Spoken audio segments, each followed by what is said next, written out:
L'épidémie de grippe se propage rapidement dans la région. Une patinoire éphémère pour les fêtes installée dans le 8e arrondissement. Enfin, un retour sur l'année écoulée avec notre rétro 2016. C'est une épidémie qui est due essentiellement à un virus H3N2. C'est un virus qui est identique à celui qui est dans la composition vaccinale, donc le vaccin a priori protège plutôt bien.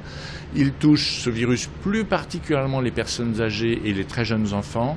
Alerte à la grippe, notre région est l'une des plus touchées par l'épidémie. Et si l'on n'est pas déjà vacciné, c'est un peu tard. Si vous avez un vaccin dans votre réfrigérateur et que vous avez la possibilité de vous faire le vaccin très très rapidement, à ce moment-là, oui, il faut le faire. Mais on est rentré vraiment dans la période de l'épidémie. La période de l'épidémie, si on veut la gérer, il faut utiliser les mesures d'hygiène, les mesures barrières, il faut se laver les mains.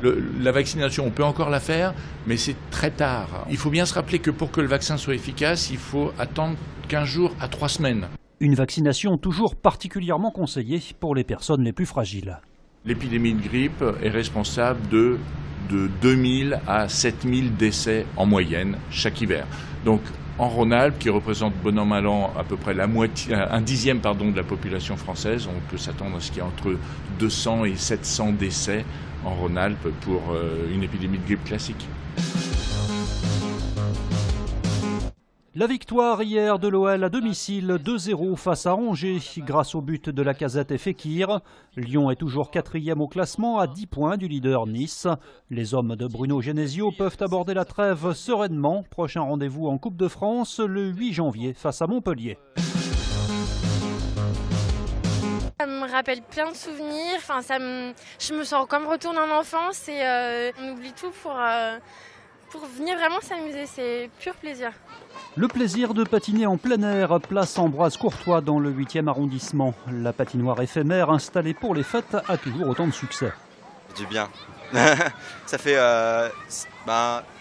on voit la ville, on voit les gens, on sent respirer. C'est pas pareil que si on était dans une salle. Après, la patinoire est plus petite, mais franchement, c'est pas mal.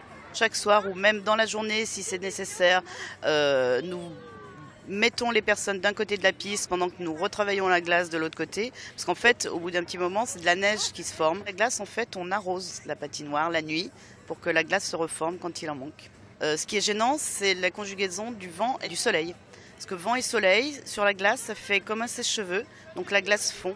Et dans ces cas-là, je ferme la patinoire parce que c'est dangereux.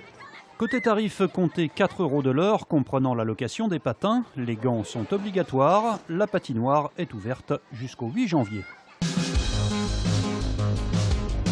Les choses se concrétisent entre la ville de Lyon et le Loup Rugby concernant l'exploitation du stade de Gerland. Lundi prochain, le conseil municipal doit valider ou non un bail amphithéotique de 60 ans. Le Loup s'engagerait alors à réaliser 66 millions d'euros de travaux, ainsi que le paiement d'un loyer annuel de 300 000 €.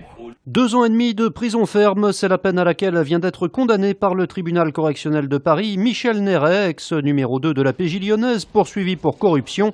L'ancien policier qui a déjà effectué 8 mois de détention provisoire ne retournera pas derrière les barreaux. Le projet A45 passe à la vitesse supérieure. Les élus de la majorité à la région ont voté aujourd'hui en faveur d'une participation financière à hauteur de 131 millions d'euros pour construire la future autoroute reliant Lyon à Saint-Étienne.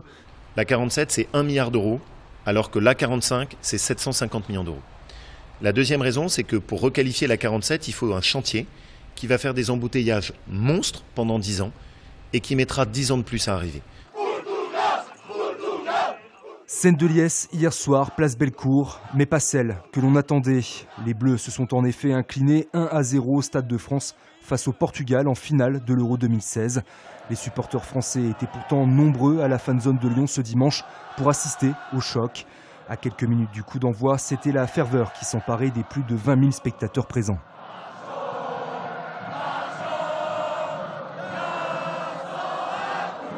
Après les soirs de fête et de défaite, la place Bellecour se prépare à retrouver son aspect ordinaire. Dès aujourd'hui, les techniciens ont entrepris le démontage de la fanzone. Je peux dire maintenant, la salle va sortir et il y aura le grand club de l'Asvel jouera dans un grand stade digne de ce nom.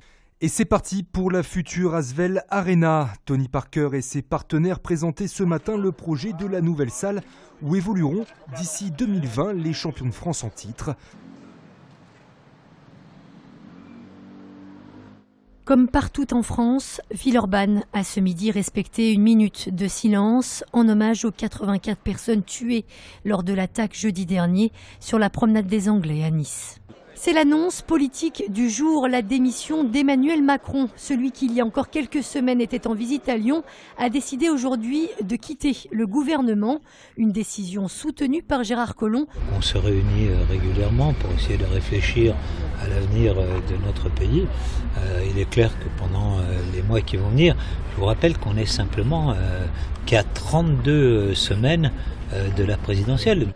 L'autre annonce politique du jour, elle est plus locale, celle-ci, et concerne le maire socialiste du 4e arrondissement, David Kimmelfeld.